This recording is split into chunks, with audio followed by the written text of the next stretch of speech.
sur cet atelier sur les risques émergents.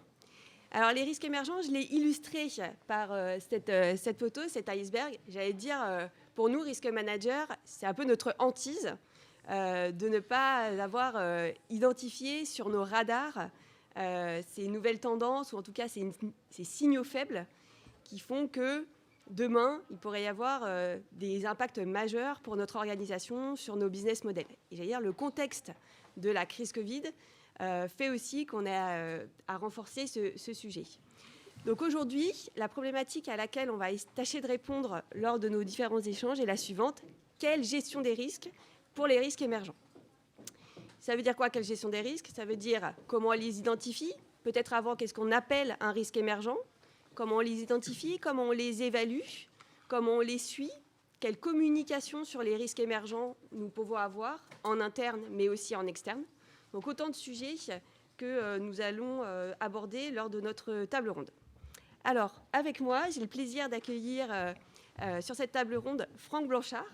Donc Franck, vous êtes juriste de formation, vous avez passé 9 ans chez Renault, puis vous avez intégré Decathlon et Rexel, et vous avez rejoint en 2008 le groupe Nexans en qualité de directeur juridique adjoint.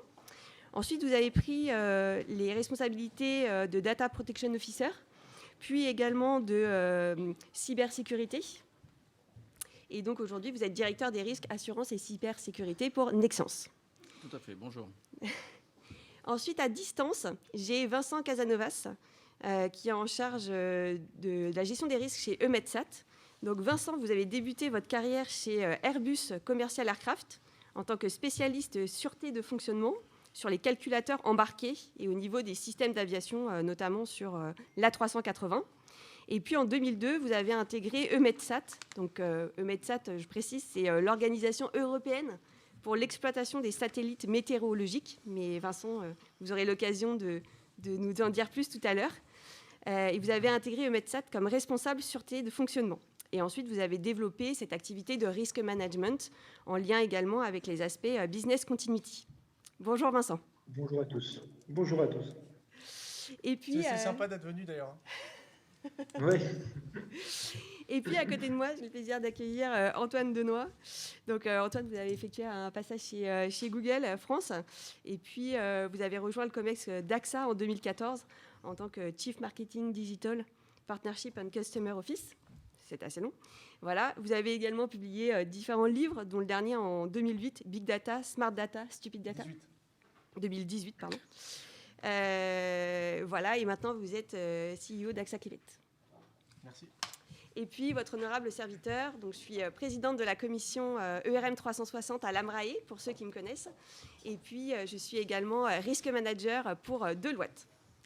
Voilà, une fois qu'on s'est tous présentés, au sommaire, ce que je vous exposais tout à l'heure, nous allons évoquer différents sujets. Le premier étant finalement qu'est-ce qu'on identifie et qu'est-ce que finalement un risque émergent, comment on le caractérise, pourquoi identifier et se préoccuper aujourd'hui de la gestion des risques émergents, et ensuite différents témoignages, donc celui de Nexans, Eumetsat et AXA, avec AXA un focus sur les sujets climate change. Et puis vous aurez l'occasion de pouvoir poser vos questions à la fin de cette table ronde. En fin de séance, je vous demanderai juste de vous présenter avant de poser les différentes questions. Voilà.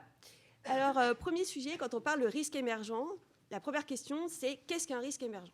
Or, aujourd'hui, on n'a pas finalement une définition normée de ce que sont les risques émergents. Donc, je vous ai mis sur ce slide différentes définitions. Vous avez celle du Corporate Sustainability Assessment, celle des Lloyds. Vous avez également celle de l'IRGC et encore de l'European Food Safety Authority. Ce qu'il faut retenir de toutes ces définitions, c'est un ensemble de caractéristiques communes, je dirais. La première, c'est effectivement une incertitude sur à la fois la probabilité et sur l'impact de ce risque-là. La deuxième caractéristique qu'on peut voir, c'est aussi les impacts, avec des impacts majeurs et significatifs sur les business models, que ce soit à court terme, que ce soit à long terme. Et ça, c'est la définition, j'allais dire, du risque qui est aussi reprise par l'ISO et dans l'ISO 31000. Il y a aussi cette question de nouveaux risques ou alors de tendances qui nous sont familières dans les risques émergents et de tendances qui, à un moment donné, pouvaient être sous contrôle, mais qui finalement, de par la transformation des entreprises, transformation digitale, transformation liée au climat, ne vont plus être sous contrôle et donc vont redevenir à risque et donc vont constituer des risques émergents. Et puis, vous avez effectivement la dernière définition que je trouve intéressante, celle de l'EFSA, qui dit que le risque émergent est un risque qui résulte d'un danger, alors nouvellement identifié, mais auquel on a une exposition significative. Et quelque part, c'est une sensibilité nouvelle. C'est bien ça, le risque émergent. C'est effectivement des signaux faibles qui émergent en externe, en interne, et qui finalement vont avoir comme impact un certain nombre de conséquences plus ou moins majeures. Alors, je disais tout à l'heure, il n'y a pas de définition normée qui existe à date. Par contre, en exclusivité, j'ai le plaisir de vous dévoiler la définition qui est en cours de travail par l'AFNOR et par l'ISO. Donc, je remercie à ce titre Françoise Gaucher, qui m'a mis en relation avec les différents groupes de travail et qui travaille sur une norme qui est en projet. Et donc, vous avez la définition qui s'affiche. Donc, l'AFNOR considère qu'un risque émergent est un risque très hautement incertain dont le développement s'accompagne d'un potentiel de conséquences et d'impacts graves. Vous n'auriez pas dû m'inviter sur le climat, en fait. Ça ne correspond pas du tout à la définition. Voilà, c'est pour ça que tout à l'heure, vous pourrez échanger sur ce sujet-là. Et donc, je rappelle juste que, au titre de l'ISO, la définition du risque est vue comme l'incertitude sur les objectifs et j'allais dire aussi sur la pérennité des organisations. Donc, d'où le fait que sur le climat, effectivement, on est sur un enjeu qui va au-delà de la réalisation des objectifs, mais vraiment sur la pérennité de nos sociétés et la pérennité de nos organisations. Voilà. Donc, par rapport à cette définition, comme je vous l'ai dit, c'est une exclusivité. Si certains d'entre vous ont des commentaires, je me ferai le relais avec plaisir qu'ils n'hésitent pas à venir me voir à la fin, ou en tout cas vous faire part des commentaires, et moi je pourrai effectivement les transmettre auprès du groupe de travail, puisque comme vous le voyez, c'est une norme qui est en projet, donc ils sont preneurs aussi de retour de la part de la communauté. Voilà. Alors, quand on dit risque émergent, c'est vrai que pour nous, risque manager, on a les risques qu'on a dans nos cartographies des risques, mais finalement, est-ce que c'est des enjeux à part et comment on les adresse ? Donc, j'ai essayé de brosser les caractéristiques des risques émergents sur ce slide-là. Donc, comme je le mentionnais, il y a des sujets. Premier sujet, c'est l'incertitude qui tourne autour de ces risques et de leur matérialisation, que ce soit en termes de probabilité ou d'impact. Le deuxième caractéristique, j'allais dire, c'est un manque de consensus. C'est-à-dire qu'en général, que ce soit en interne ou que ce soit en externe, on n'est pas d'accord sur ce sujet. Et on le voit bien sur les sujets climatiques. Le rapport du GIEC, ce n'est pas nouveau. Il y a déjà plusieurs années qu'ils alertent. Au début, il n'y avait pas du tout de consensus là-dessus. Donc, c'est un des traits caractéristiques aussi des risques émergents. Le troisième sujet, c'est effectivement qu'on a du mal à démontrer l'impact sur nos business models parce qu'ils sont émergents et que quelque part, on a du mal à les quantifier. On a du mal, et parfois les scénarios qu'on peut proposer, ou en tout cas les réflexions qu'on peut avoir, peut être jugées comme trop futuristes, en disant mais non, mais ça n'arrivera jamais, etc. Et donc quelque part, on a du mal à communiquer aussi sur ces risques émergents. Et il y a un peu le syndrome de la watchlist, c'est-à-dire on les a listés, mais dans quelle mesure on les évalue, on les creuse, et puis sans parler de Black Swan, puisque le Black Swan, par conception, on ne peut pas l'imaginer, mais en tout cas, il y a aussi le « non, mais de toute façon, ça n'arrivera jamais ». Le cinquième caractéristique qu'on peut noter, c'est effectivement aussi la difficulté dans les entreprises d'y assigner, j'allais dire, un porteur de risque. Finalement, c'est une tendance qui est tellement nouvelle ou alors très transverse, et finalement, personne ne veut être porteur sur ce sujet-là, où on a du mal à identifier un responsable qui se saisisse du sujet. Et donc, du coup, ça ne va pas faciliter le fait qu'on puisse, j'allais dire, évaluer, creuser le sujet et puis renforcer ce point. Et le dernier sujet, peut-être caractéristique, c'est effectivement le fait que certains de ces risques émergents vont avoir effectivement des impacts, j'allais dire, pour les apprécier, on va avoir des sujets, des risques systémiques, et donc comme on l'a évoqué, comme les sujets pandémie, sur ces risques émergents, il y a des questions. Est-ce que les risques systémiques finalement, on doit les adresser aussi, nous, en tant qu'entreprise. Donc voilà les différentes caractéristiques. Alors pourquoi identifier et gérer les risques émergents? On pourrait se dire, par rapport à une gestion des risques, c'est vrai que le contexte aujourd'hui, on l'a bien vu dans le cadre de la pandémie, on a un environnement, j'allais dire, qui est de plus en plus complexe, agile, un environnement sanitaire, un environnement économique, l'un étant lié avec l'autre. On a aussi une complexification des opérations, une mondialisation de nos différentes supply chains, des évolutions réglementaires sans cesse, des environnements concurrentiels qui se trouvent modifiés par tout ce que je viens de citer avant. Et tout ça, ça entraîne l'émergence de nouvelles typologies d'exposition. Alors, la gestion des risques émergents, ça doit nous permettre d'anticiper au plus tôt les impacts sur les business models. Et d'ailleurs, quand on l'a préparé cet échange, Antoine, vous incitiez là-dessus en disant il y a ce côté disruptif, comment on arrive à capter les signaux faibles qui, demain, vont porter atteinte au business model. C'est aussi fiabiliser le processus de décision stratégique parce qu'effectivement, on va communiquer et avoir un échange avec notre gouvernance sur ces différents sujets de risques émergents et être en capacité de mettre l'organisation, de s'organiser pour adresser ces différents sujets. Et puis, il y a un sujet de comment ces risques émergents contribuent à renforcer la culture de risque. Et on le verra tout à l'heure avec vous, notamment Franck et Vincent, des sujets de awareness par rapport à nos populations. Voilà sur l'introduction. Alors après, je voulais juste revenir parce qu'on parle de risque. Mais vous me connaissez, pour certains d'entre vous, je suis fondamentalement positive. Et donc, je trouve que ce terme de risque émergent, il est un peu dévoyé. On devrait plutôt parler d'enjeux émergents. Parce qu'aujourd'hui, il y a des risques, certes, mais il y a beaucoup d'opportunités. Et donc, il faut changer aussi notre prisme là-dessus. Donc, je vous ai mis quelques illustrations.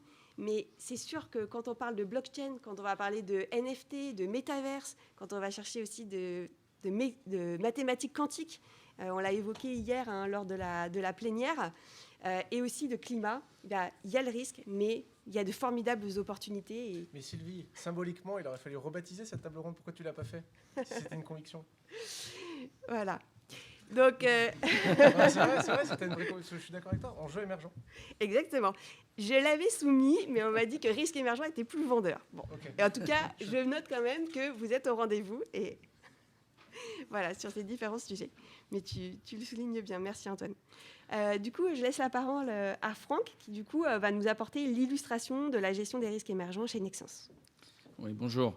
Alors, je vais apporter l'illustration, je dirais une illustration, parce qu'il n'y a pas, on ne pense pas avoir la recette miracle. Je pense que chaque organisation a un niveau de maturité sur les enjeux de risque qui est variable, qui peut dépendre de la taille de l'organisation, qui peut dépendre du management, qui peut dépendre de la culture qui a été développée sur le sujet. Et Nexens, de ce point de vue-là, est un bon exemple parce que moi, ça fait 13 ans que je suis dans ce groupe et j'ai vu une évolution très forte sur la culture du risque et qu'aujourd'hui, on arrive à un niveau de maturité qui est absolument incomparable par rapport à ce qu'on avait il y a 10 ans. Alors d'abord, gestion du risque, comme vous savez tous, ça tient compte d'une société, d'une activité, de son implantation, des produits qu'elle fabrique, qu'elle vend. Quelles sont les caractéristiques pour Nexens? Donc Nexens, on est un groupe international, on est présent sur tous les continents, dans 38 pays. On a 4 domaines d'activité. Et comme vous le verrez après, ces 4 domaines d'activité qui se traduisent par des caractéristiques complètement différentes, qui vont des projets sous-marins, d'installation de câbles électriques sous-marins dans les fjords norvégiens ou entre des îles et des continents, donc des projets lourds avec des enjeux très importants. Et à côté de ça, on va fabriquer des câbles pour le bâtiment, pour transmettre l'énergie dans les maisons avec d'autres problèmes. Notamment, on en parlera aussi, quand on parle de risques émergents chez nous, on voit la problématique de la sécurité des habitations et vous verrez après comment on en tient compte aussi dans notre stratégie. Donc ça, c'est la première caractéristique. Donc, on est dans tous les continents, 38 pays, des activités très variables, très différentes, et puis des constantes aussi. Quand vous fabriquez des câbles d'énergie électrique, vous avez besoin de matières premières. Et les matières premières essentielles, c'est le cuivre d'abord, qui représente dans certains cas plus de 60% de la valeur d'un câble. Et puis, vous allez avoir de l'aluminium. Voilà. Donc, on est tributaire aussi d'une chaîne de valeur, d'une chaîne d'approvisionnement qui va aussi être dans notre analyse des risques, bien entendu, pris en compte, et aussi dans notre approche sur les risques émergents. Donc ça, c'est pour présentation de l'activité de Nexans, du groupe. Ensuite, on a une gouvernance. Alors la gouvernance, vous n'allez rien trouver, je pense, qui soit disruptif par rapport à ce que vous pouvez connaître. On est organisé en ligne de défense.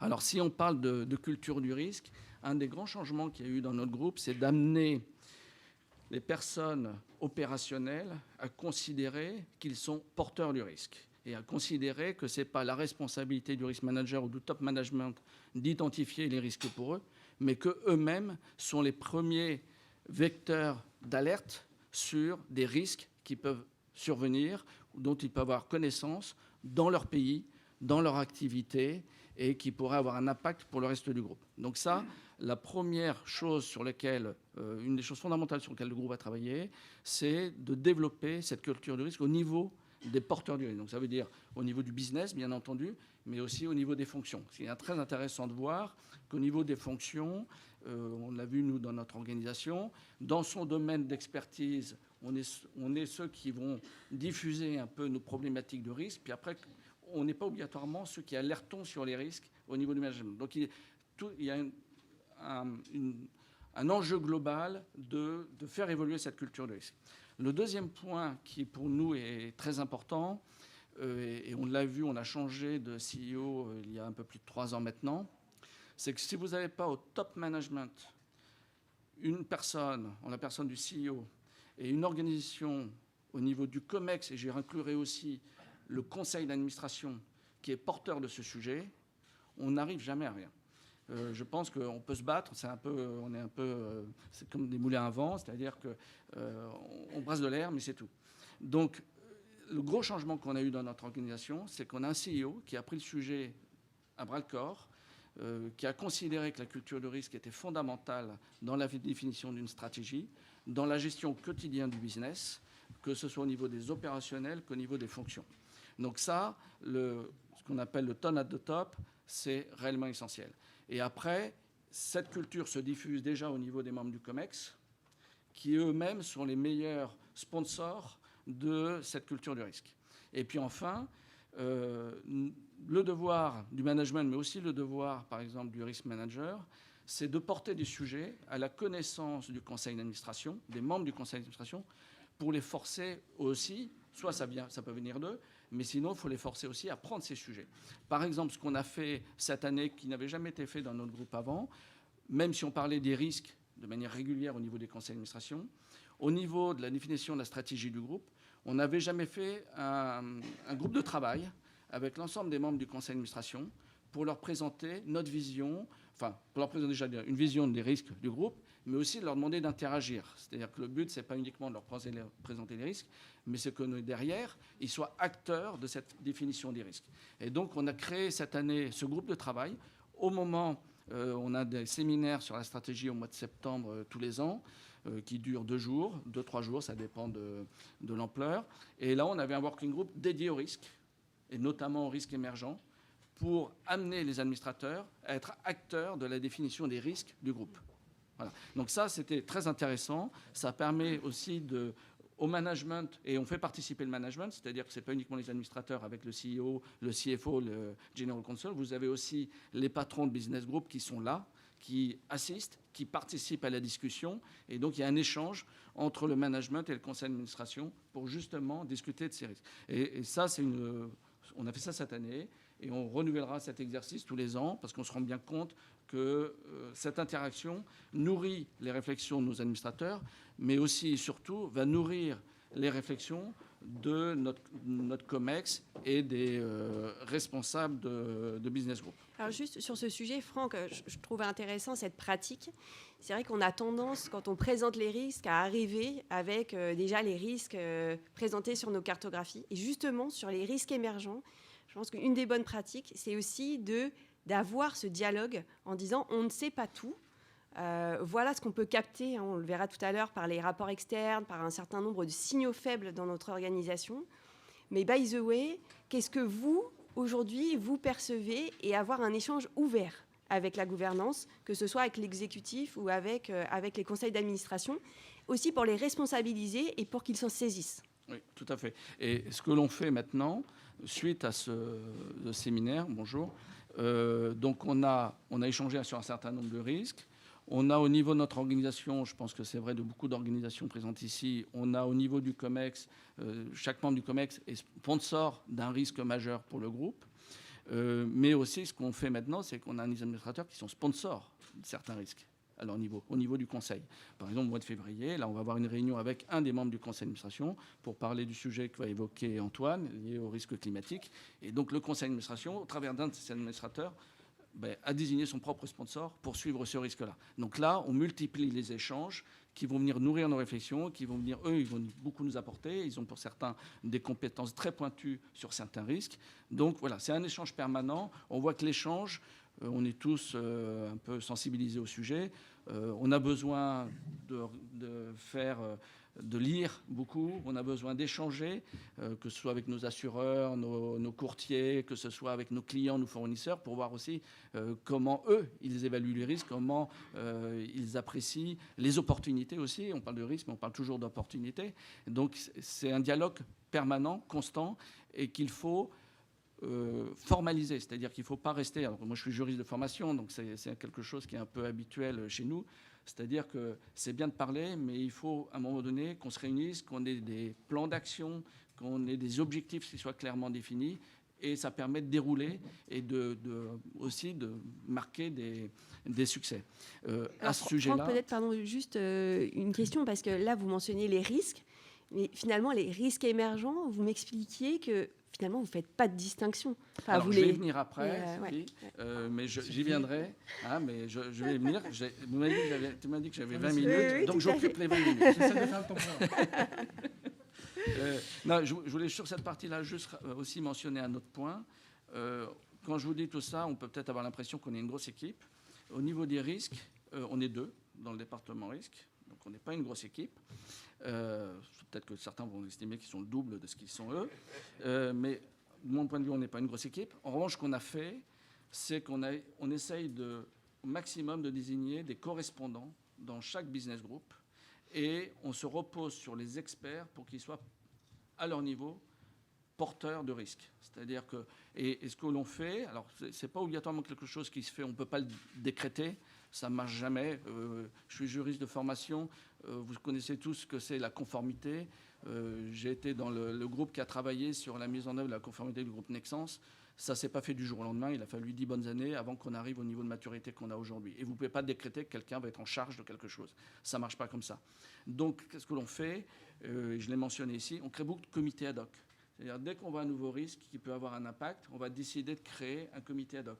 Amener les gens qui sont intéressés, ceux qui seront des leaders sur le sujet, à travailler sur un comité, et ensuite on embarque plus de monde comme ça. Donc on crée beaucoup de comités ad hoc sur des sujets, on voit les personnes qui peuvent être intéressées, et on les amène à prendre le sujet, à nous revenir avec des propositions, et on va présenter ça au comité exécutif après. Et dans l'idée que au bout d'un moment, c'est un sujet qui va être pris au niveau du comité exécutif et donc porté par l'ensemble du groupe.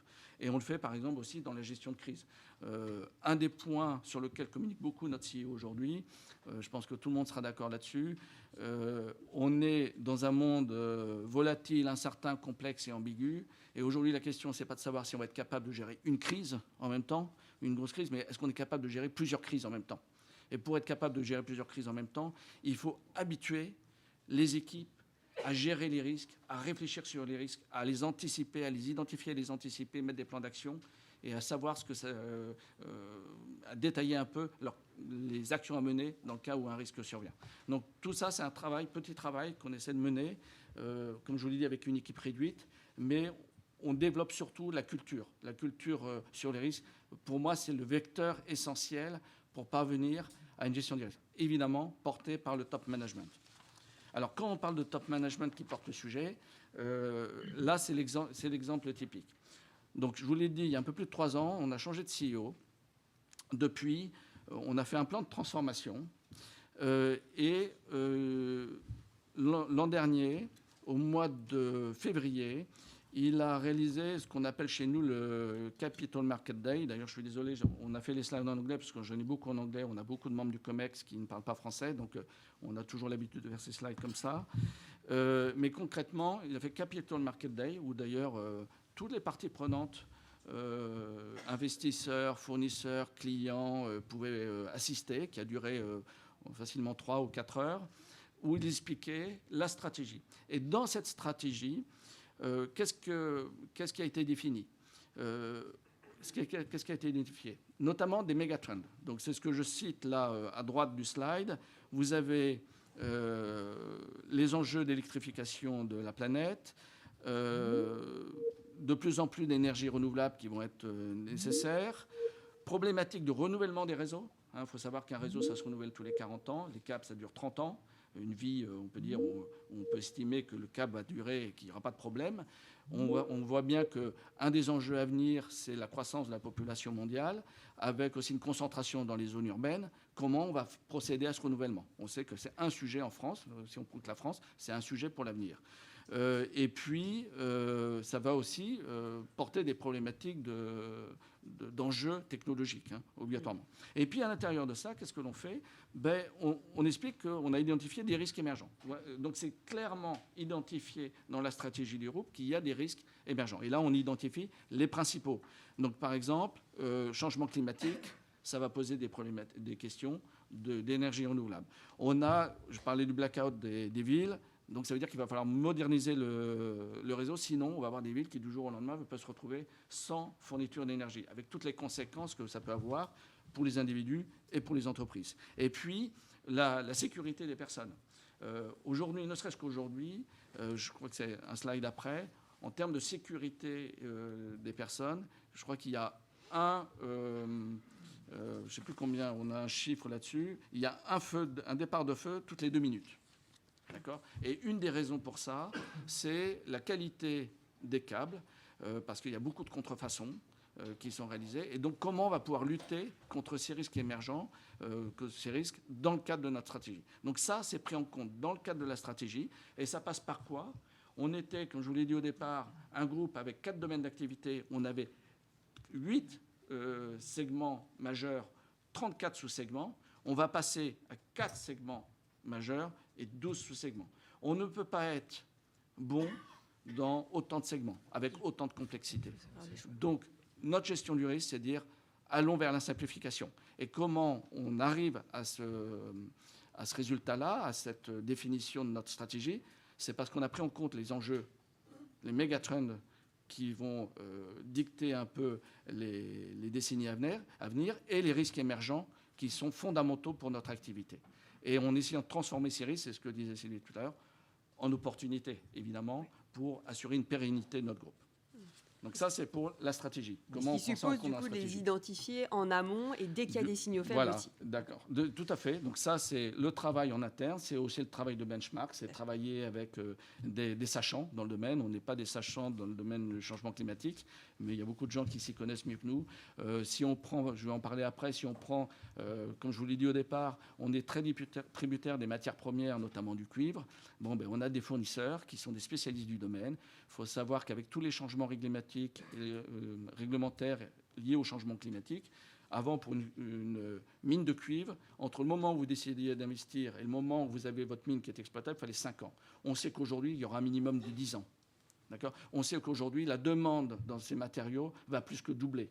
Donc la question qui va se poser, c'est comment on va faire face à cette raréfaction des matières premières face à une demande qui est croissante. Donc là, c'est des enjeux sur lesquels on travaille déjà et on le fait avec des parties prenantes. Voilà. Donc maintenant, quand on en revient donc, au risque émergent, qui est le thème du jour. Il faut qu'on se laisse du temps pour les questions. Oui, alors je me dépêche. Merci Antoine. Je sais que tu as beaucoup de choses à dire. Ah non, ça va être rapide, mais pour les questions. Donc, juste Vincent, oui. Je ne vais pas revenir, je ne vais pas faire notre définition à nous. D'abord, on n'en a pas. Alors moi, j'étais frustré parce qu'en tant que juriste, on aime bien tout ce qui est défini. Donc la première chose que j'ai fait, je me dis, on parle toujours de risque émergent, mais c'est quoi le risque émergent ? Et en fin de compte, et je ne vais pas rentrer dans le détail, c'est un peu ce qu'a expliqué tout à l'heure Sylvie, on a plusieurs critères. Et on se refuse d'avoir une définition de risque émergent. Pourquoi ? Parce qu'après, on va cloisonner un peu l'approche des personnes sur le terrain sur ces sujets-là. Et plus on cloisonne, on se rend compte, plus on a tendance à passer à côté de certains sujets. Donc, nous, notre choix, peut-être pas le bon, peut-être qu'on sera amené à le changer. Aujourd'hui, ce n'est pas d'avoir une définition précise des risques émergents. Pour autant, on les prend en compte. Et comme vous allez le voir dans le slide d'après, je vais vous montrer. Ce qui est intéressant dans ce domaine-là, c'est que très important donc, de développer cette culture du risque, très important d'aller voir à l'extérieur ce qui se passe, comment les gens perçoivent les risques. Parce que ce qu'on a remarqué, c'est qu'on peut avoir très bons experts dans notre organisation, mais très souvent, ils n'arrivent pas à voir ce qui est émergent. Hein, c'est très intéressant, c'est-à-dire qu'on peut avoir le meilleur expert de la Terre qui va nous gérer le business de manière parfaite, mais pour autant, est-ce qu'ils seront les mieux placés pour voir ce qui va se passer derrière? Et donc, c'est aussi l'important dans notre organisation, c'est de toujours challenger un peu nos experts sur leur vision. Ne jamais les laisser quelque part, alors c'est un mot qu'on utilise beaucoup, dans leur zone de confort. Toujours les remettre en cause sur leur vision des risques et opportunités de leur propre domaine. Jamais les laisser sur de l'acquis, parce que c'est là où on voit qu'on passe à côté d'un sujet. Et je reviens sur le sujet du cuivre. On a une équipe dédiée sur ces questions-là dans le groupe, parce que c'est très important pour notre business. Et on voit, je connais notamment un expert chez nous qui est vraiment, qui connaît parfaitement le domaine, qui est très reconnu. Pour autant, sur le sujet de la raréfaction de ces matières premières, au début, il était assez... il ne croyait pas du tout à ce risque. C'est-à-dire qu'à un moment donné, c'était pas par rapport à la discussion qu'il avait avec ses interlocuteurs, ce n'était pas le sujet qu'il voyait venir.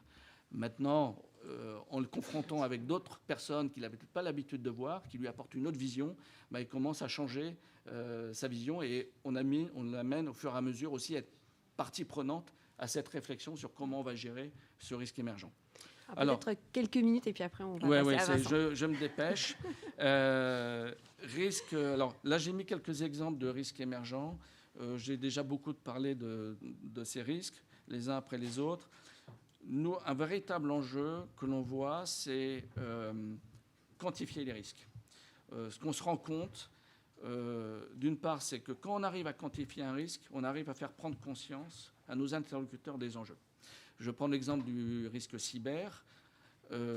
On a fait, il y a 3 ans, une quantification de ce risque-là. Avant, personne ne voulait souscrire une police d'assurance cyber, etc.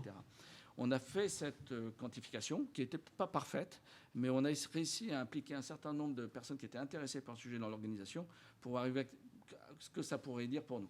À partir du moment où on a pu quantifier ce risque, donner une illustration concrète du risque s'il devait se matérialiser, là, on a pu avoir l'adhésion du management sur le sujet et on a pu passer à une autre phase qui est, bon, d'un point de vue purement assurantiel, on a pu souscrire une police d'assurance, mais ça c'est, je dirais, un détail.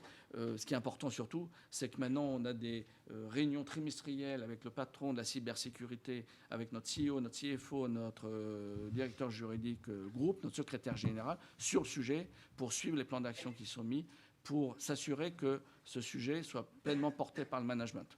Donc ça, c'est... Voilà comment on a fait. On a quantifié le risque. Après, le climat, on en a parlé. Alors, le climat, par exemple, on en parlera tout à l'heure. Nous, ce qu'on voit comme difficulté, c'est que autant le risque physique, c'est quelque chose qui nous parle. On est industriel. Ça, c'est quelque chose qui est parlant. On arrive à le quantifier. Autant le risque de transition, c'est déjà quelque chose de plus compliqué. Et pourtant, il est fondamental parce que c'est celui qui impacte le plus de valeur, j'estime, au niveau d'un groupe, parce qu'il va impacter toute la chaîne de valeur d'une activité comme la nôtre. Donc, nous, on a travaillé déjà sur un exercice de quantification cette année, mais ça n'a pas été simple. Et ça va être mais on voit que maintenant, avec cet exercice de quantification, on commence à communiquer avec les membres du COMEX. On a porté le sujet au niveau du conseil d'administration. C'est de plus en plus pris en compte. Voilà. La quantification, je pense que c'est un sujet fondamental. Voilà. Et puis en dernier slide, j'ai mis quelques éléments qui peuvent être des leçons que j'avais mis. Moi, je mettrais 2 éléments en plus. Interagir avec les parties prenantes. C'est fondamental. Des fois, je suis un peu frustré par ce manque d'interaction. Je n'ai pas toujours l'impression qu'il y ait une volonté d'interagir entre les fournisseurs, les clients. Voilà. Je pense que le domaine d'assurance, c'est plus facile. Mais on n'a pas toujours cette interaction. Je pense que c'est quelque chose qui est fondamental. Et puis le deuxième point que j'ai aussi noté comme pense-bête, c'est de dire il faut être en mesure de corréler les risques. C'est-à-dire qu'un risque émergent seul, ça ne veut rien dire. Il est corrélé à une multitude de risques. C'est évident pour des risk managers, ce n'est pas obligatoirement évident pour des opérationnels. Voilà. Merci Franck. Alors maintenant qu'on va partir dans le domaine, j'allais dire, plus météorologique et sur tout ce qui est, dans l'espace en tout cas. Mais et je vais laisser la parole à Vincent. Alors Vincent, vous êtes à distance. Du coup, j'ai une petite manip à faire, qu'on m'a expliqué tout à l'heure pour pouvoir vous faire apparaître. Ah, alors attendez, on a un petit sujet technique. Il est dans l'espace. Il est dans l'espace, voilà. Exactement. Alors attendez, on va se reconnecter. Je sais pas si apparemment ça peut être. C'est les aléas du direct. Internet. Ouais, sur Internet. Ah. Alors, attends. Hop. Donc pendant ce temps-là, ouais, sinon on va switcher. Hop.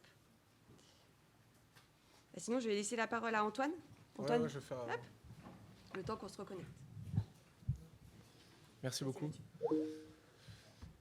Alors, oui, donc là l'idée, c'est de prendre un peu de temps pour parler d'un risque émergent parmi d'autres. Donc là, ça dépend de la définition, mais qui est en tout cas le risque climatique et environnemental.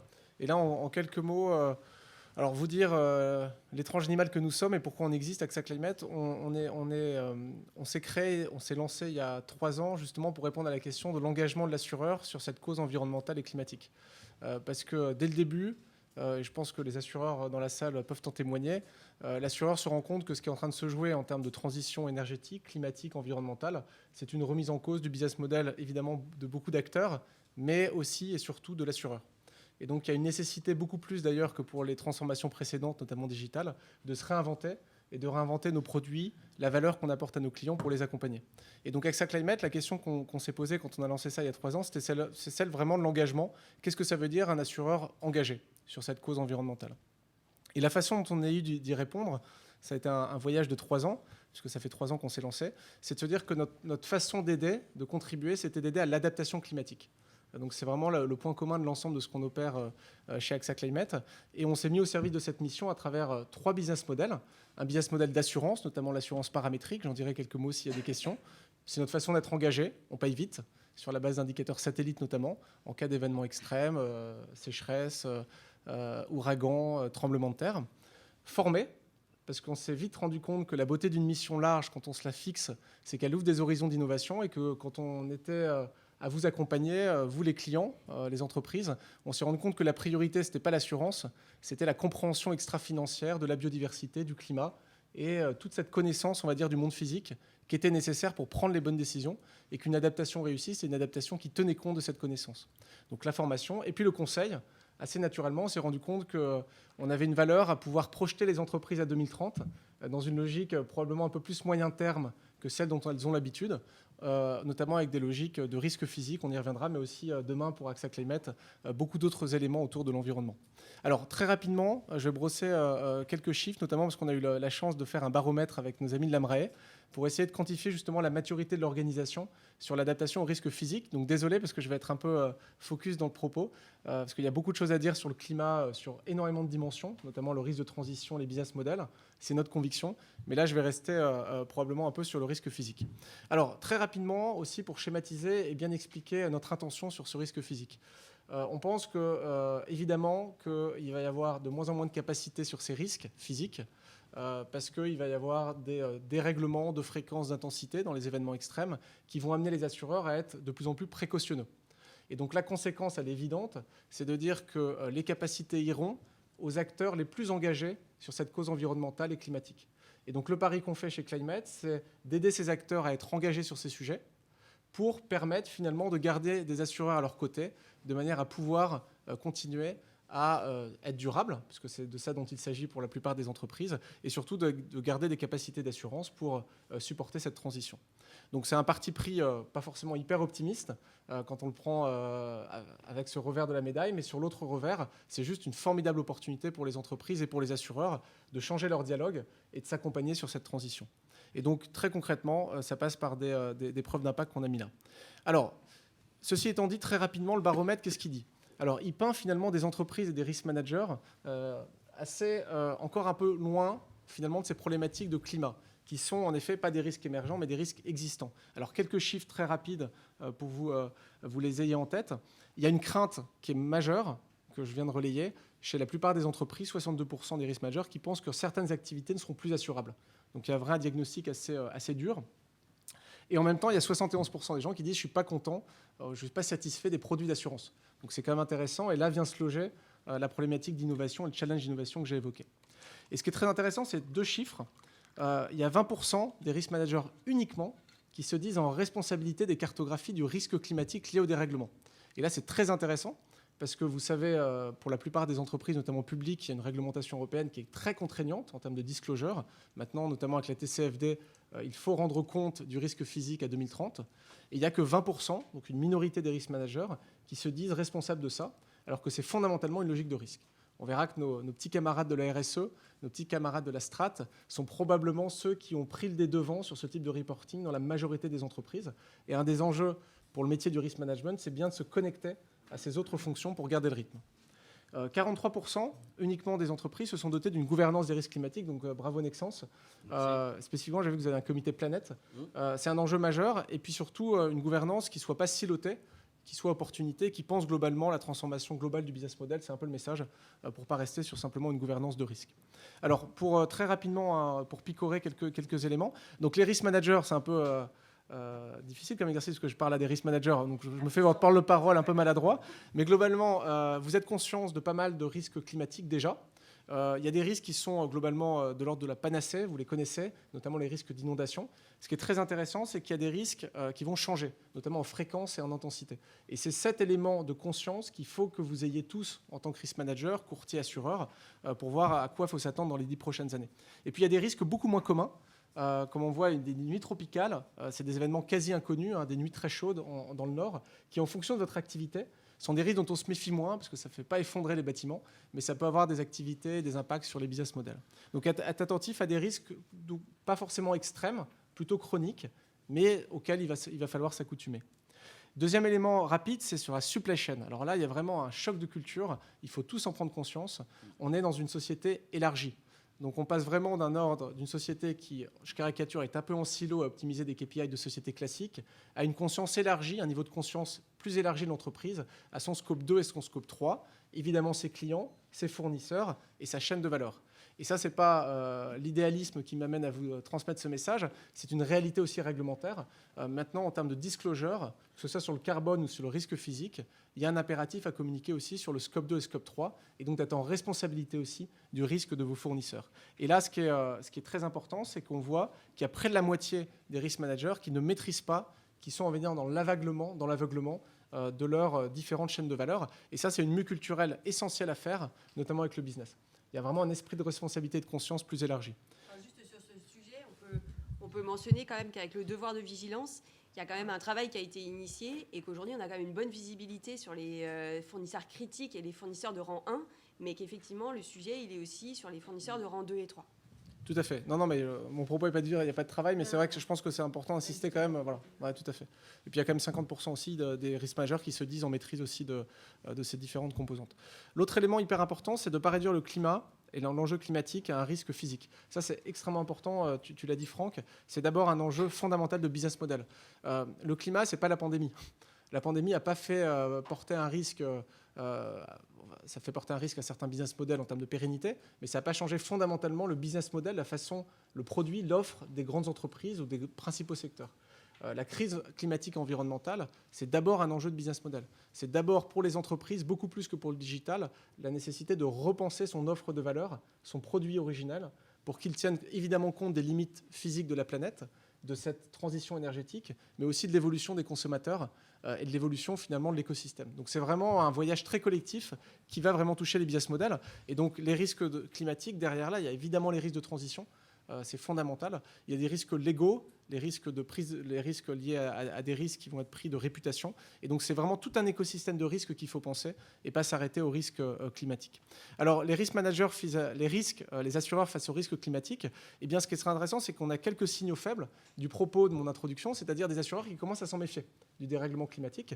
Et là, François, parce que j'en suis pas le responsable et en a la paternité, il a retrouvé une petite clause, je ne rentrerai pas dans le détail, je ne suis pas en maîtrise, mais qui est assez significative en termes de signal, qui dit il y a des exclusions sur certains contrats maintenant pour ce qui relève du dérèglement climatique, et notamment d'un dérèglement lié à l'activité humaine. Et on voit que plus l'IPCC, le groupe international des experts, le rapport GIEC, communique et rend explicite un lien humain lié au dérèglement climatique. Le dernier rapport du GIEC, pour ceux qui l'ont lu cet été dernier, c'était ça le grand message. C'est-à-dire qu'on a plus d'incertitude sur le facteur humain explicatif, plus, in fine, les assureurs vont être précautionneux dans la façon de vous accompagner. Alors très concrètement, pour quelques conseils concrets pour relever l'enjeu climatique, évidemment travailler avec AXA Climate, ça me semble fondamental. Et donc on est une centaine de collaborateurs, la moitié des scientifiques, on est hyper heureux si on peut vous apporter de la valeur et évidemment très content d'échanger avec vous, au-delà de la petite plaisanterie. 5 conseils hyper concrets, formez-vous. Fondamental. C'est-à-dire que, et ce n'est pas se former au risque, c'est se former à l'extra-financier. Qu'est-ce que c'est que la biodiversité? Si on continue à penser collectivement que la biodiversité, c'est des petits oiseaux, on a manqué quelque chose d'essentiel. Pourquoi on a un problème de climat? Qu'est-ce que c'est que les ressources naturelles? Donc c'est tout cet éveil à l'extra-financier, et ça, c'est une compréhension scientifique. Et donc la vraie révolution aussi, c'est que la science va rentrer de plus en plus dans les entreprises, tu parlais du cuivre, pour donner une réalité physique à ce qui est travaillé dans les entreprises. Donc formez-vous. Enrichissez la vision des risques, évidemment. Et là, ça doit nous donner tous l'envie de reprendre le goût de la planification. Parce que quand on parle de transition climatique environnementale, on est sur un temps qui est de l'ordre du 10 ans. Alors, je ne vais pas faire du Yankovici dans le texte, mais vous le connaissez, c'est un ingénieur, il veut planifier. Il y a une part de vérité. On s'engage quand même dans des enjeux de temps long, collectivement. Sur le prix du carbone, le coût du carbone. Et donc, il faut reprendre le goût de cette planification. Et je pense, moi, je vous incite beaucoup, les risk managers, à ne pas hésiter à venir avec du temps long maintenant dans vos instances, que ce soit les COMEX, parce que c'est comme ça qu'il faut se projeter. Comprenez les risques, évidemment, et donc du scientifique, des échanges avec la science. C'est ça qui vous permettra aussi de comprendre l'effet papillon. Je suis hyper passionné, hyper bavard, je m'arrête là, mais quand même, l'effet papillon, c'est essentiel. C'est-à-dire que si on prend les sujets un par un, on va avoir une grosse gueule de bois, c'est-à-dire que le carbone, c'est important, mais la biodiversité l'est aussi, et il y a énormément de liens entre les deux. Si je vous donne un exemple, c'est la santé du sol, on parle beaucoup d'agriculture. Le sol, fondamentalement, il porte une capacité à alimenter une population toujours plus nombreuse, on sera 9 milliards en 2050, mais c'est aussi une formidable manière de conserver le carbone.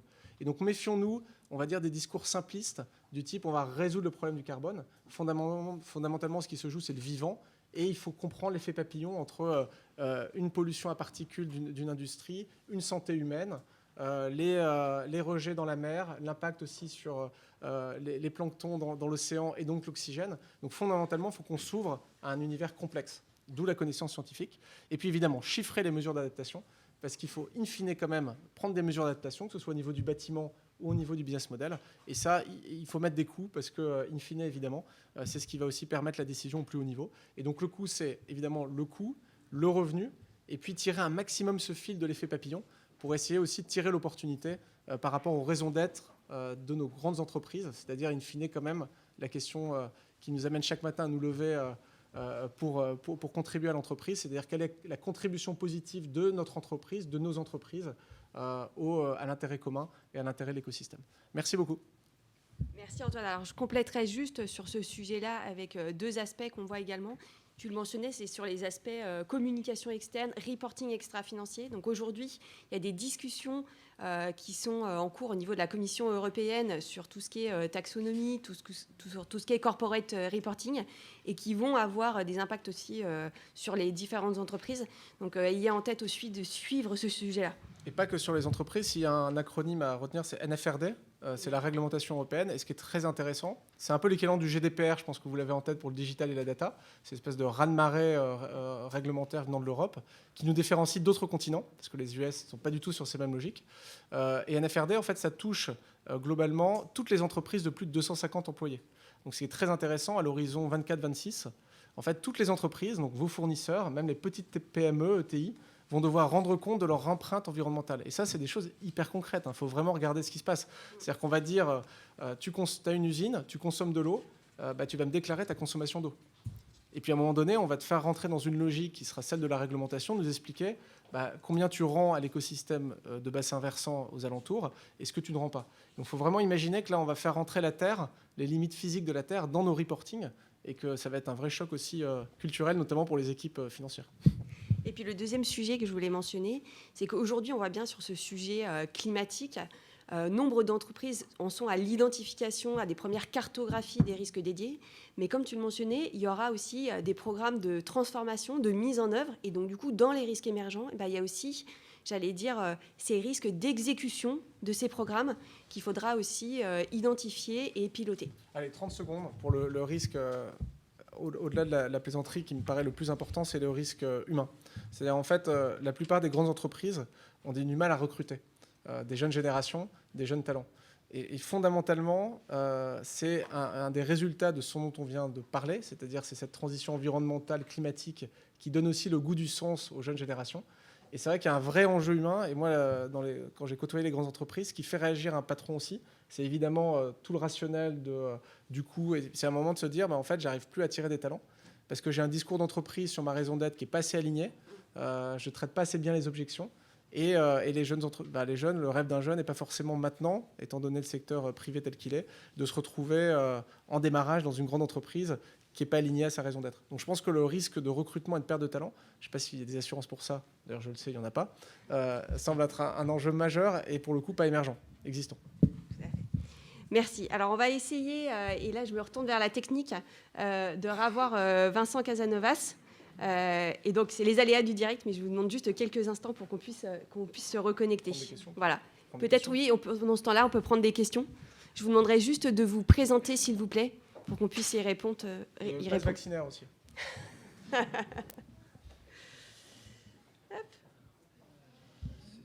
Oui.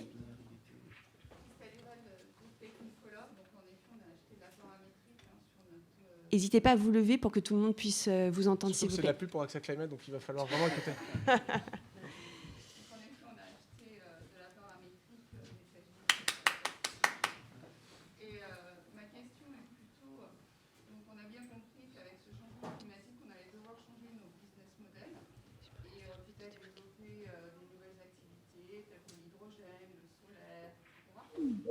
Que dans nos cartes de risque, on va intégrer et essayer d'évaluer ces risques-là et de les mitiguer. Peut-être avec de la couverture d'assurance, un transfert de risque d'assurance. Comment les assureurs vous accompagnez? Quelle discussion vous menez-vous avec vos souscripteurs pour accompagner ce changement de business model? On voit que les assureurs sont quand même assez réticents aujourd'hui à couvrir l'hydrogène. La nouvelle technique, la RC produit sur les véhicules de l'hydrogène, des batteries électriques, etc. Quel est votre échange, vous, en tant qu'assureur, avec vos souscripteurs? Alors, je ne suis pas du tout expert de ce dont vous parlez, donc je me garderai bien de parler au nom des souscripteurs. Je vais donner une intuition et un exemple. L'intuition, c'est que la clé pour l'assureur va être vraiment sur le service, sur ces sujets. Parce que culturellement, de mettre des capacités sur des risques non prouvés ou technologiquement émergents, ça sera toujours un peu compliqué en termes d'ADN pour l'assureur. Donc je dirais intuition forte sur le fait que le dialogue avec l'assureur doit jouer sur le service, et notamment beaucoup par les captives, de manière à permettre, je sais j'y reviens souvent, désolé, de permettre à des grands groupes de tester des choses. Donc ça c'est l'intuition. L'exemple c'est... Un bon exemple, c'est sur la partie agriculture. Alors, j'y reviens un peu.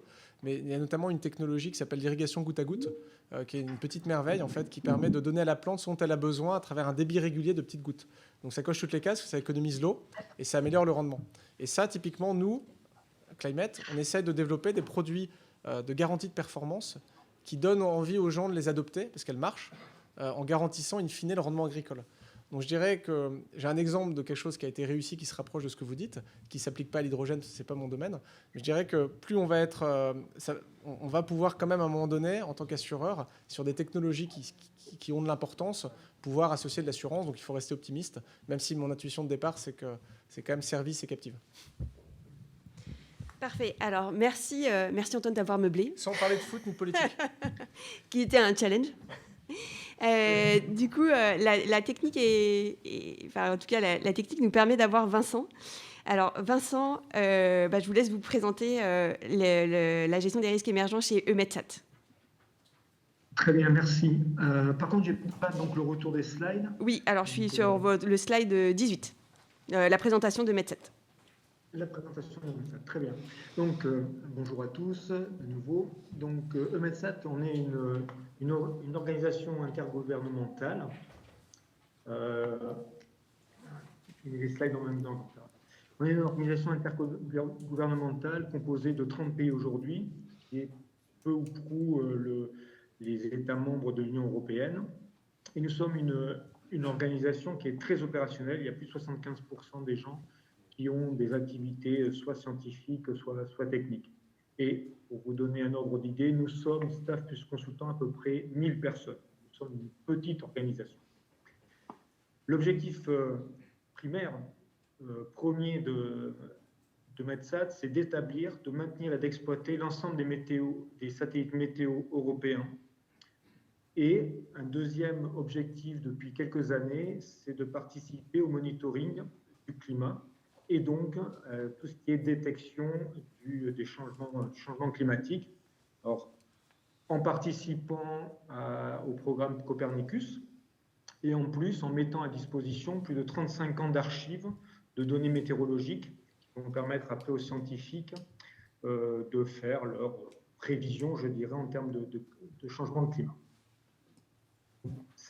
Slide suivant. Donc, alors, pour faire tout ça, donc, nous avons à la fois des satellites et des infrastructures sol. Donc, nous opérons nos satellites 24 heures sur 24, 7 jours sur 7, 365 jours par an. Et donc, nous avons à la fois des satellites géostationnaires, mais aussi des satellites orbite basse. Et en gros, nous avons une dizaine de satellites que nous opérons. Et nous avons aussi, à travers l'Europe, tout un tas de structures sol qui nous permettent de récupérer les informations des satellites, de les traiter et de les renvoyer vers nos clients, qui sont donc les services météo nationaux. Par exemple, pour la France, c'est Météo France. À charge à eux de faire les prévisions météo. On ne fait pas les prévisions météo, on leur fournit les données satellitaires qui leur permettent, avec leur modèle, de faire les prévisions météo. Donc, slide suivant. Donc là, on a deux exemples de produits que l'on peut fournir. Donc, sur votre gauche, vous avez... Alors, je pense que c'est animé. Oui, tout à fait, ça fonctionne. Voilà. Donc, vous avez un développement orageux sur toute l'Europe centrale. Et sur la droite, vous avez donc l'éruption volcanique du volcan islandais dont le nom est imprononçable. Donc, voilà. Donc vous avez toutes ce sont le type de produits, le type d'image que l'on fournit à tous nos États membres, aux services météo de nos services de nos États membres, donc pour faire après les prévisions météo. Alors qu'en est-il du risque management exact. Qu'en est-il du risque management, Vincent, chez EUMETSAT, notamment sur les risques émergents?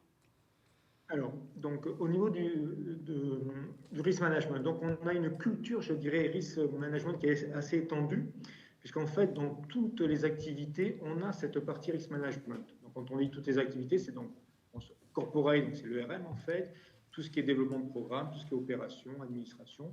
Donc, toutes les activités sont couvertes par un process de risk management.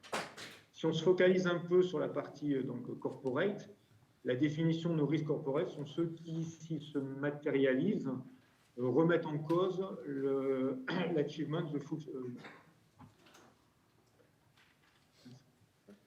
la tenue de nos objectifs, donc de nos missions principales, de nos objectifs stratégiques. Après, pour les risques, un risque chez nous est défini à partir d'un danger, des assets qui sont affectés par ce danger et l'impact que ça peut avoir sur nos objectifs stratégiques. Et ça a de l'importance pour la suite. Donc, nous n'avons pas, nous non plus, définition particulière pour les risques émergents. Nous essayons d'identifier, d'analyser, de traiter donc, ce qu'on appelle, nous, des nouveaux risques. Et cette identification, elle est faite à deux niveaux un peu différents. Donc, slide suivant. Donc, un premier niveau qui est le niveau donc, de la menace. des dangers potentiels. Donc là, nous avons un document qui s'appelle Hazard Universe, qui est ni plus ni moins qu'une liste de dangers potentiels, théoriques, qui soient à la fois internes ou externes, par catégorie principale des activités EUMETSAT. Quelque part, c'est un univers de risques émergents, enfin un univers de risques spécial pour les risques émergents. Les nouveaux risques. Non, c'est une liste de causes possibles qui après peuvent donner des risques. Donc des dangers potentiels qui peuvent donner des risques.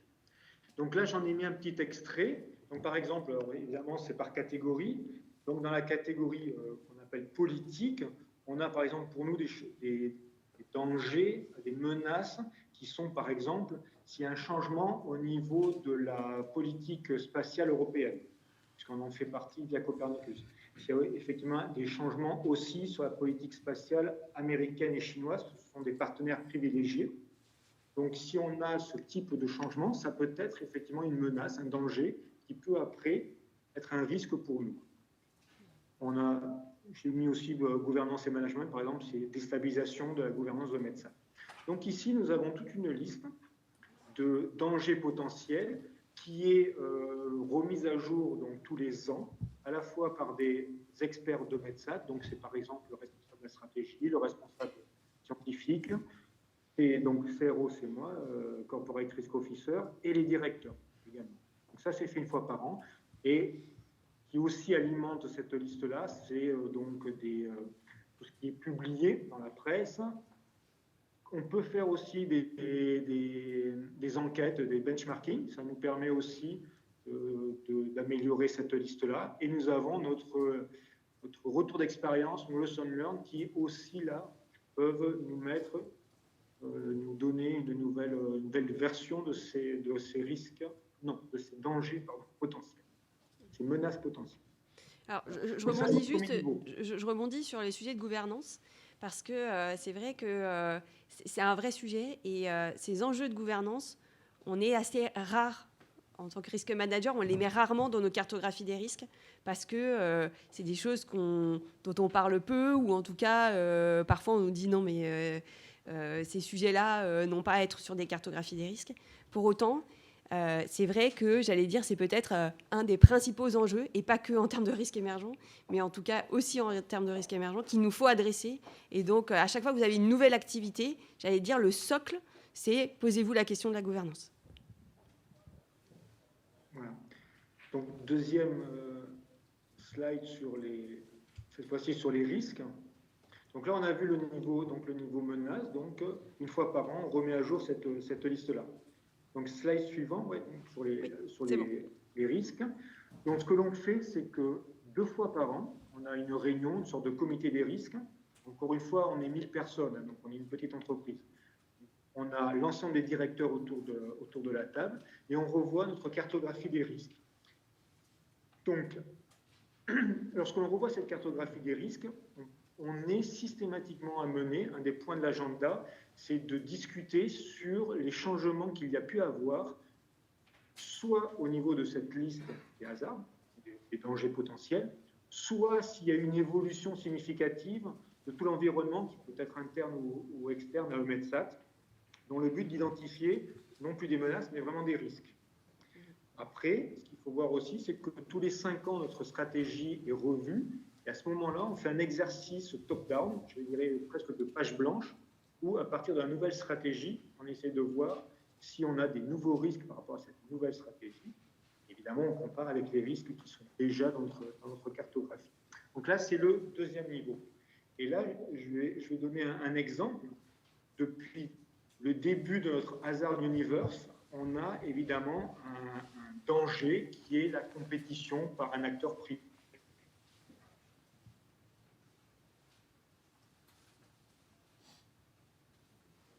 Vous avez perdu, Vincent ? Parce qu'il n'y avait pas jusqu'à peu de risque là-dessus. Vincent, excusez-moi, du coup, il y a eu une petite coupure. Du coup, est-ce que vous pouvez juste repréciser et revenir au début de votre propos ? L'émergence d'un acteur, voilà. Mais j'entends mal également, moi, le retour. Non, mais c'est bon, vous pouvez y Est-ce que aller. vous m'entendez là? Oui, on vous entend, on vous Mais suit. pas à partir d'où? À partir À de... partir de quel endroit ça En fait, il y a 20 minutes, on vous a perdu. Il y a 10 secondes sur le fait qu'il y avait Je vais recommencer l'émergence depuis le départ. d'un concurrent inattendu. L'émergence d'un concurrent étranger inattendu il y a 10 secondes. Voilà. Donc en fait, on avait ce danger-là dans notre liste Hazard Universe depuis très longtemps. Il n'y a que depuis quelques temps que l'on en a fait un risque, parce qu'effectivement, nous avons maintenant une possibilité d'avoir de la concurrence du secteur privé. Donc on a bien ces deux niveaux. On a un niveau, je dirais, de menace potentielle, en réserve, et que l'on confronte de manière régulière à notre environnement, à nos assets, et donc pour en identifier ou pas un risque et un nouveau risque. Et donc un peu comme la liste des hasards, donc ces risques-là, ces corporate risks, qui sont revus aussi à la lumière de benchmarking, à la lumière aussi d'informations venant par exemple de conférences. Un point aussi important, c'est qu'on y fait entrer aussi les sorties des audits, que ce soit à la fois des audits internes, des audits externes. Ça peut avoir lors de ces audits des identifications de certains risques. Donc là aussi, ça intervient. Et donc cette revue deux fois par an par l'ensemble de nos directeurs est mise à jour. Le but étant derrière de mettre en place des actions quand c'est nécessaire. Très bien. Merci Vincent pour cet éclairage. Et puis tout à l'heure, on verra s'il y a des questions vous concernant. Donc maintenant, on a dernière partie. Je vous propose quelques takeaways par rapport aux présentations qui ont été données. Alors, je ne vais pas commenter toute cette roue, mais en tout cas, si vous deviez retenir quelques éléments par rapport pour bien identifier les risques émergents et pour bien les adresser dans vos organisations, je pense qu'il a été mentionné plusieurs fois dans les présentations, mais il y a vraiment ce sujet de rattacher les différents enjeux, puisqu'on disait qu'il y a des risques mais des opportunités, à la stratégie de votre firme et des entreprises et aussi au business model. Ça, c'est vraiment un sujet très important. Le second sujet, et je sais qu'Antoine, ça lui tient aussi à cœur, c'est le sujet de la data, de la visualisation de la data.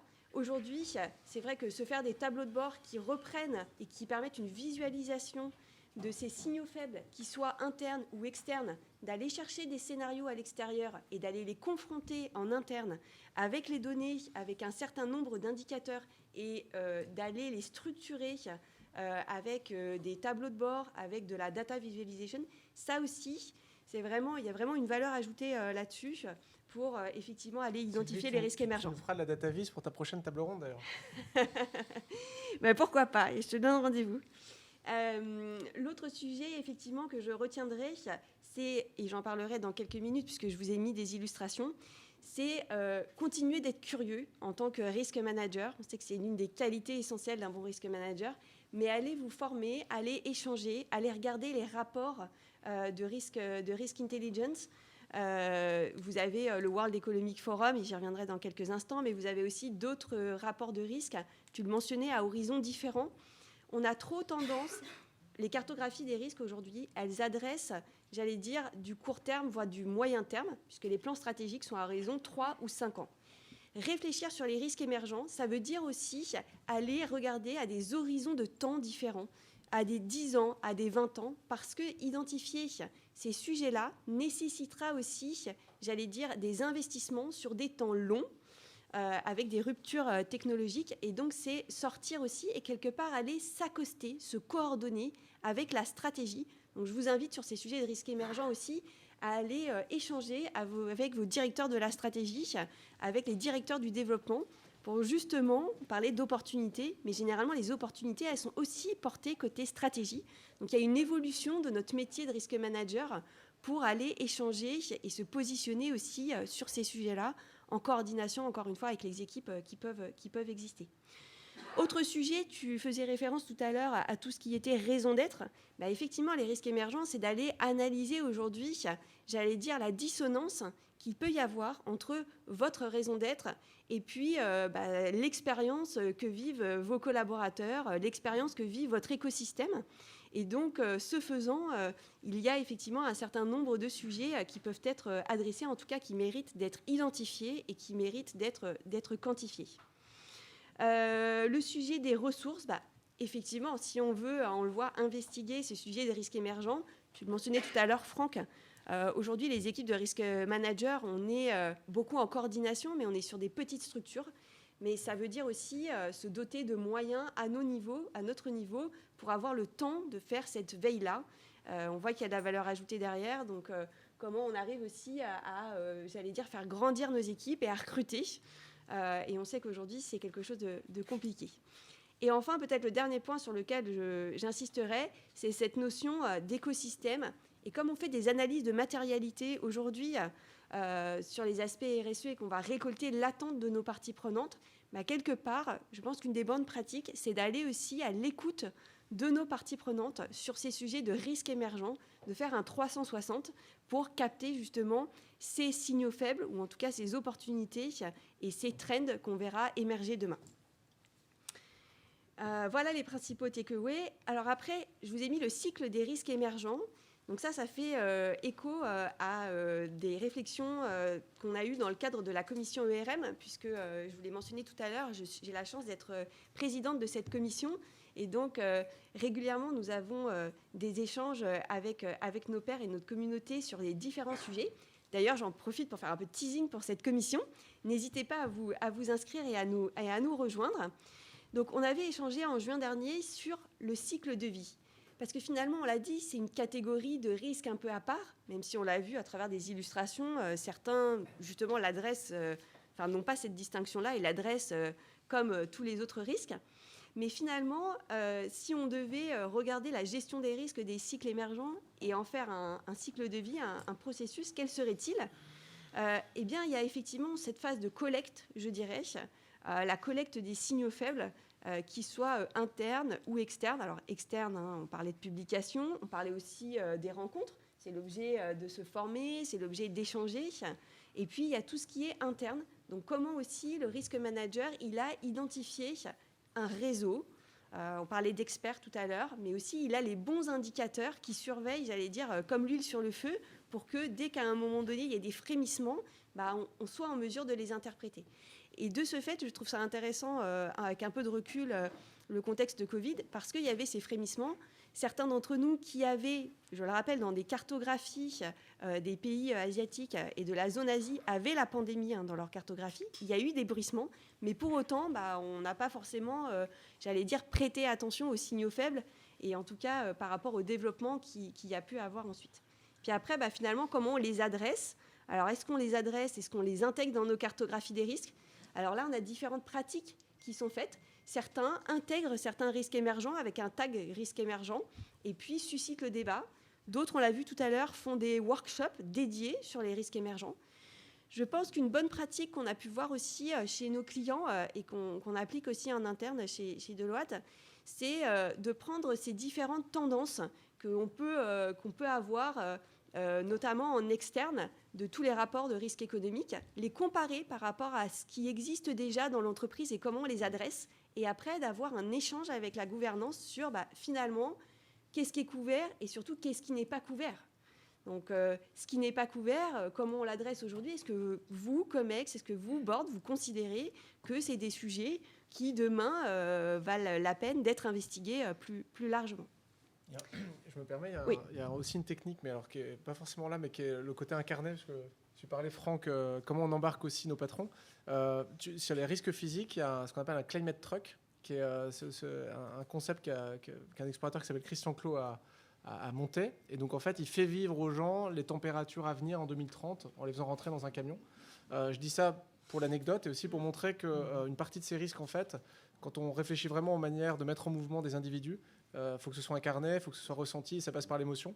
Et pas mal des risques qu'on a vus là, en fait, vous pouvez aussi avoir une proposition très immersive des gens qu'il faut convaincre. Il y a plein de choses sur le marché qui le permettent, et ça prend pas non plus beaucoup de temps. La fresque du climat aussi. Et j'allais dire. La fresque du climat est un bon exemple. Nous, on déploie dans le groupe, ça marche très bien. Ouais.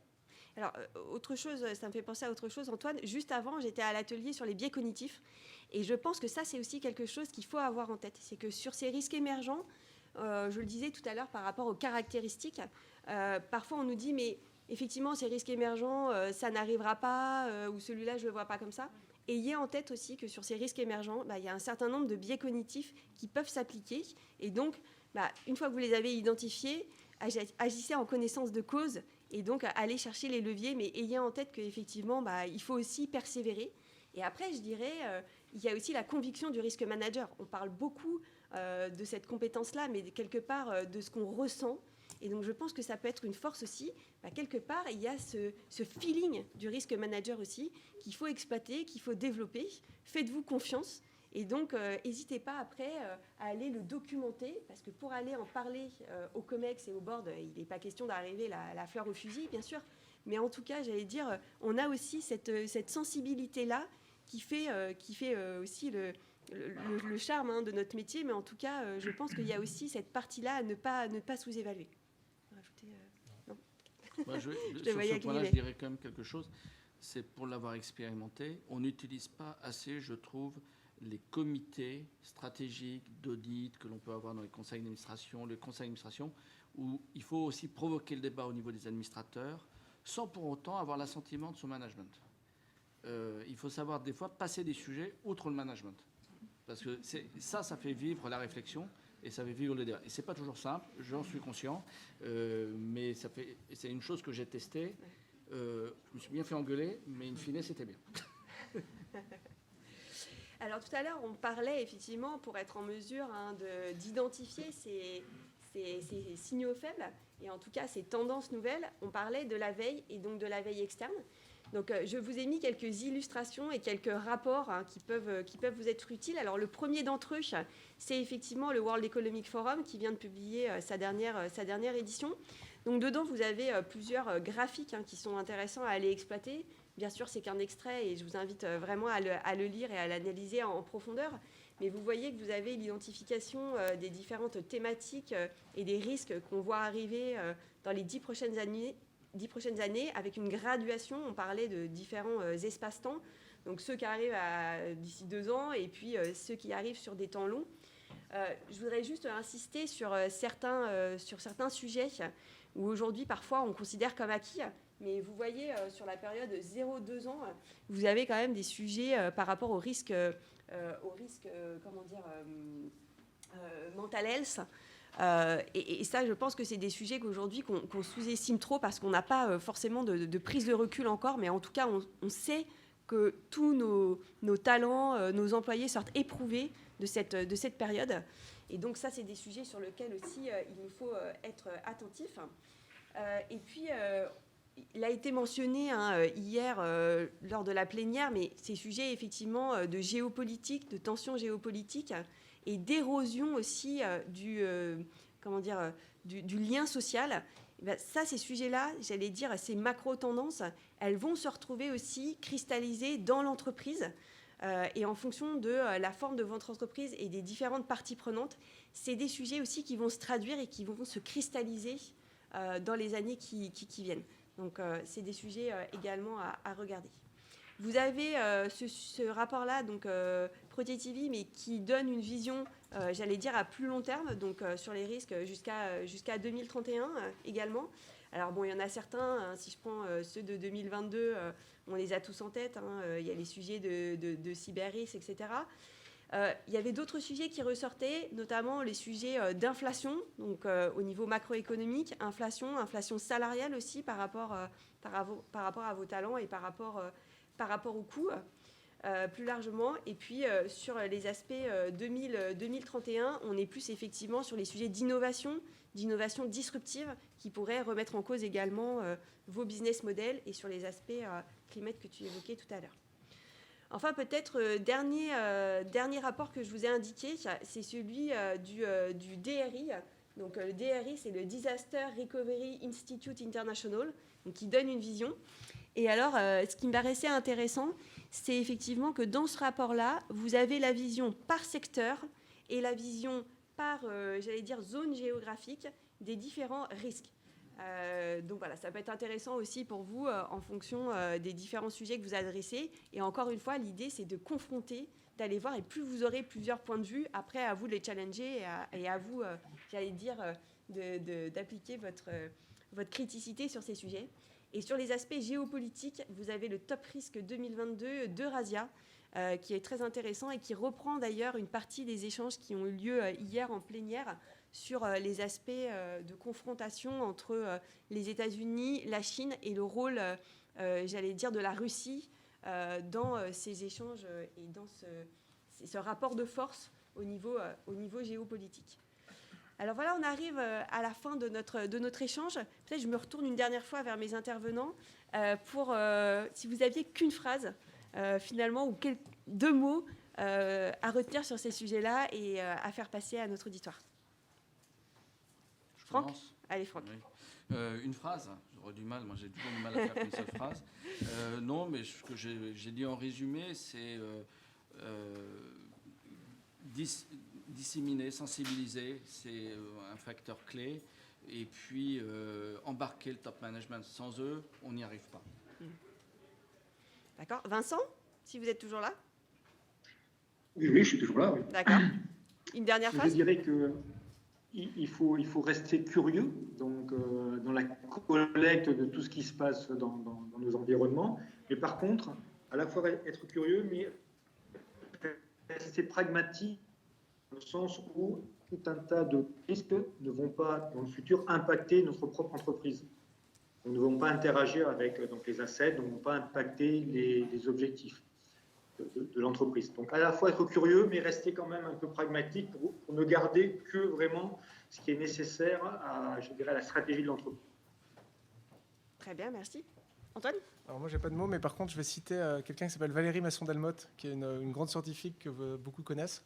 Et elle arrive en commission devant le Sénat et le sénateur dit « Mais qu'est-ce qu'il faut changer ? Donnez-moi une règle du jeu, donnez-moi un framework, on a envie de vous aider. » Elle dit « Il manque que le courage. »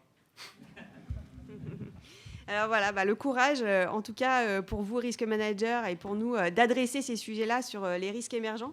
Donc on espère vous avoir apporté quelques clés sur le sujet. On vous remercie pour votre attention.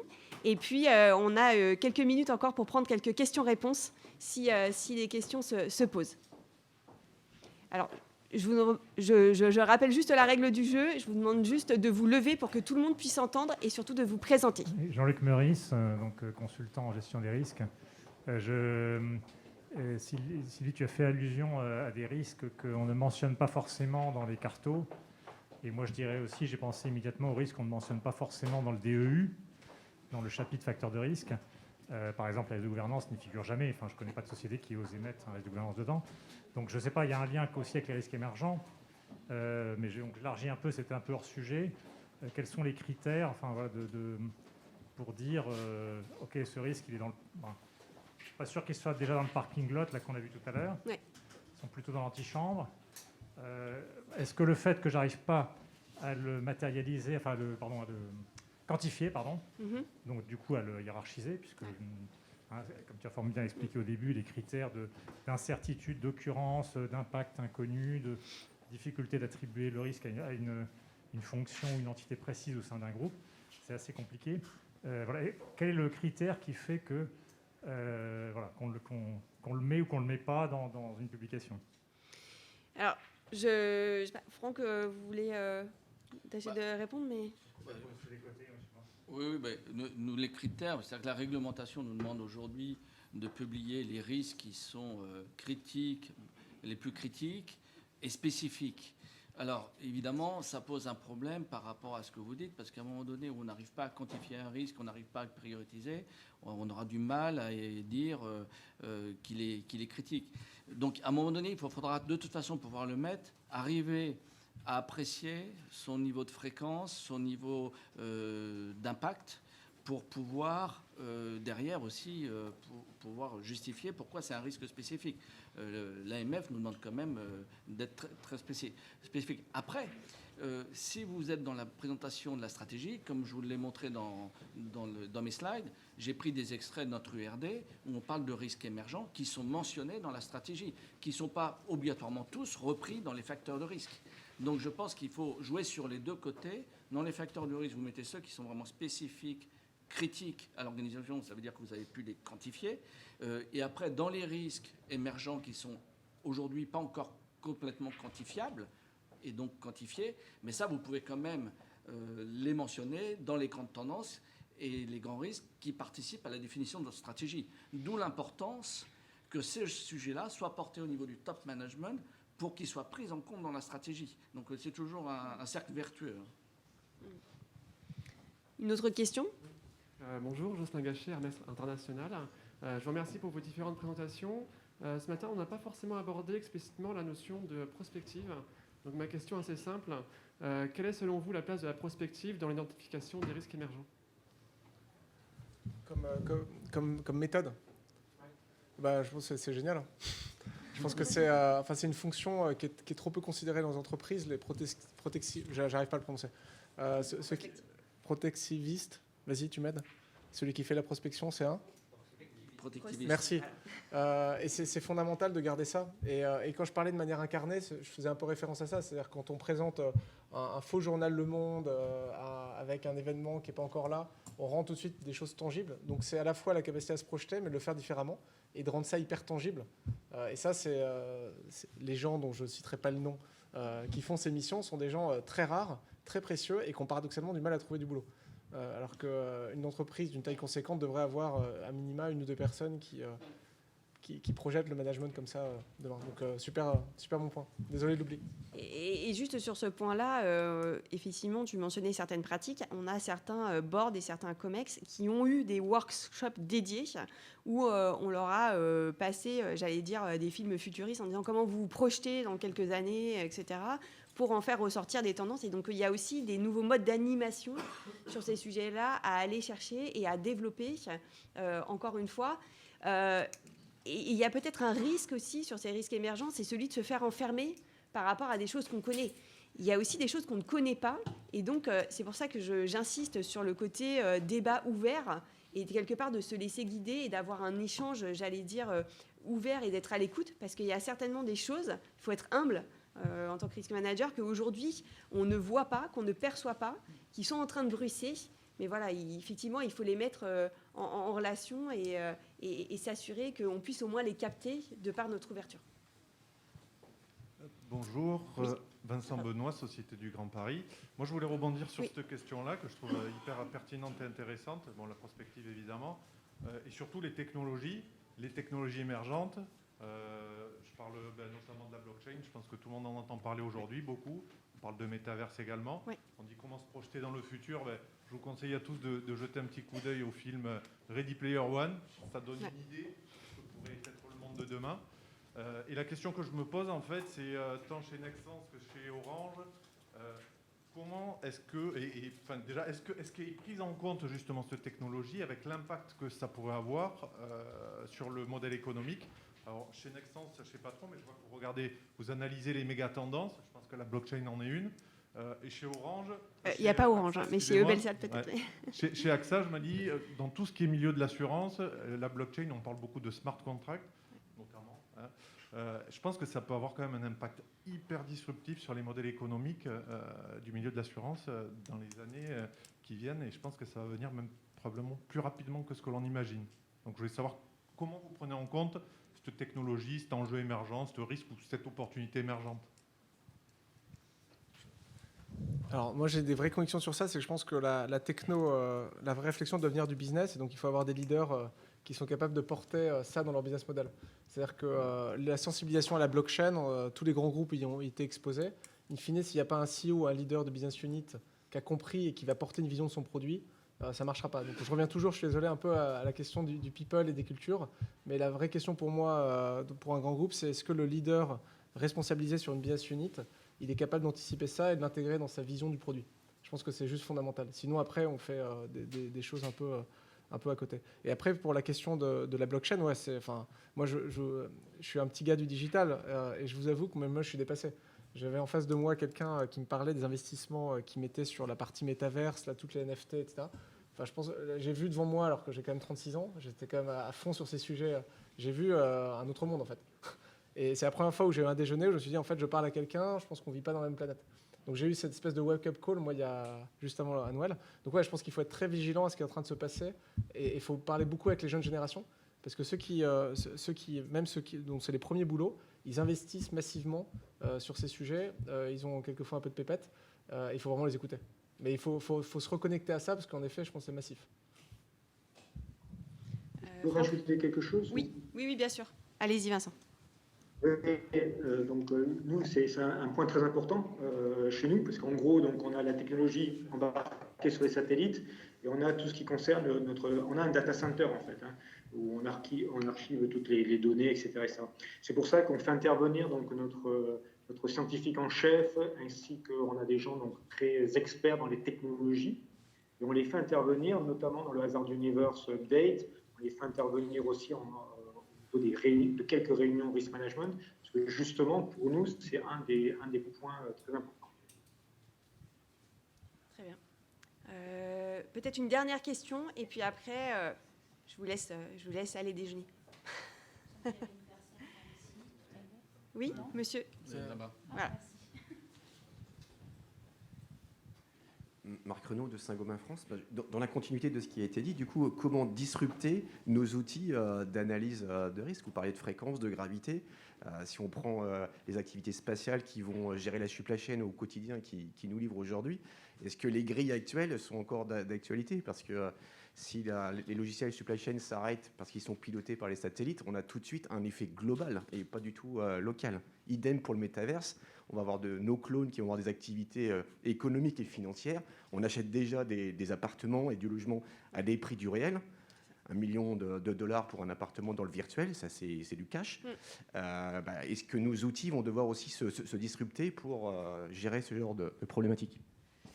Alors, je n'ai pas toutes les clés pour répondre à cette question aujourd'hui, mais effectivement, le point est pertinent. Et je suis convaincue qu'il y aura une adaptation de nos outils vers plus de digitalisation aussi. Et j'allais dire qu'il va nous falloir aussi, nous, risk managers, intégrer un certain nombre, aller aussi, se former, et puis quelque part mettre en œuvre aussi un certain nombre de ces outils pour nous. J'allais dire à quand la blockchain dans le risk management, mais voilà. Et donc ce sujet-là, après, je ne sais pas, Vincent, pour Eumelsat, sur la partie satellite, si vous voulez apporter des réponses. Là-dessus, nous, en fait, ce que l'on essaye de faire, c'est que quand on évalue les risques au niveau corporate, alors déjà, on utilise le terme likelihood et non pas occurrence ou fréquence. Donc, c'est vraiment de la vraisemblance, c'est-à-dire que c'est les directeurs tous ensemble qui, à partir de la cartographie globale, regardent, je dirais, les risques les uns par rapport aux autres. Il est évident que sur chacun des risques, individuellement, on va se tromper sur la likelihood, on va se tromper sur la sévérité. Ce qu'on essaie de voir, c'est l'image complète, en gardant les pieds sur terre, essayer de mettre les risques les uns par rapport aux autres, donc les prioriser, et donc mettre en place des actions par rapport à cette priorisation des risques, même si, encore une fois, je pense que c'est vrai pour tout le monde, la quantification du risque individuel est certainement fausse. Pour revenir peut-être à votre question, je pense qu'il y a aussi un sujet de se dire ces nouvelles technologies, sur quel processus critique de l'entreprise elles vont s'appliquer, sur quel processus finalement majeur on va être impacté, disrupté. Et donc en fonction de ça, finalement, aller aussi, j'allais dire, creuser nos analyses de risque. Et ça passera par de la formation des risk managers. Parce que comme tu le mentionnais, Antoine, aujourd'hui, c'est des choses où même nous, on n'est pas de la même génération, on a même du mal à le concevoir. Donc ça passera aussi par nous se former, comprendre et puis, j'allais dire, être à l'écoute de ce qui est en train de se passer. Moi, je vais juste faire un commentaire côté Nexans pour donner notre expérience. On n'est sans doute pas les plus avant-gardistes dans ce domaine-là, mais on sait que ça va être des enjeux pour le futur. Donc, et je rejoins le point d'Antoine, c'est-à-dire qu'on a un directeur de la technologie qui a pris ces sujets, on a créé une direction digitale, et ces équipes-là vont être amenées, alors c'est encore au départ de ce travail, mais à évaluer ces risques, à voir les besoins de nouveaux outils, comment on va les intégrer dans nos process, etc. Et moi, je me ferai juste une remarque. Donc, Sylvie dit il faut qu'on se forme, il faut qu'on se forme. Je ferai juste un commentaire. Je pense qu'on ne peut pas être bon partout, on ne peut pas tout savoir. Et il faut vraiment que dans les organisations, on ait les personnes en charge des sujets qui soient porteurs eux-mêmes des risques et de ces sujets-là. C'est-à-dire qu'à un moment donné, nous, on ne peut pas développer des connaissances dans tous les domaines. Et il faut l'accepter, ça. Si on ne l'accepte pas, c'est le burn-out assuré. Hein. Donc, moi, mon objectif, et de fait, une petite équipe, c'est d'éveiller les sujets, d'envoyer de la doc. Là, tout ce que vous voyez, moi, j'ai envoyé déjà ces éléments-là aux différents directeurs. J'essaie d'avoir des entretiens avec eux pour voir comment ils se positionnent sur ces risques. Et après, comme je vous l'ai dit, on fait remonter le sujet au top exécutif, au conseil d'administration, pour qu'il y ait un dialogue et que des priorités soient définies. C'est toujours pareil. Une organisation ne peut pas être sur tous les sujets et il faut choisir ses priorités. Mais ça fait effectivement partie des enjeux pour l'avenir. Hein, c'est très clair. Voilà, donc merci beaucoup à tous d'être venus assister à cet atelier. Et puis bonne continuation, bonne poursuite des rencontres. Merci Sylvie. Merci. Bon appétit.